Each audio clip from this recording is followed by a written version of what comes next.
Welcome to Dorman Products Nissan Infiniti key fob installation video.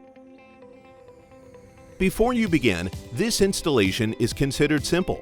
No car knowledge is needed. Suggested time of installation is 5 minutes. Disclaimer: all key fobs must be present and reprogrammed when programming new fobs. Begin the installation by closing and locking all doors with the driver's side power lock/unlock switch located on the driver's door panel. Next, insert the key into the ignition and remove it from the ignition cylinder at least 10 times within 10 seconds. If successful, your hazard lamps will flash. Insert the key into the ignition and turn it to the ACC position. Within 5 seconds, press any button on the keyless remote one time.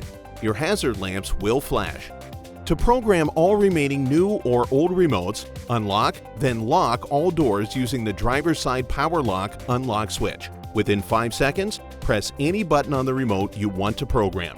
If done properly, your hazard lamps will flash. Repeat for all additional remotes. When you are finished programming, remove the key from the ignition and unlock the door using the driver's side power lock/unlock switch and open the driver's side door.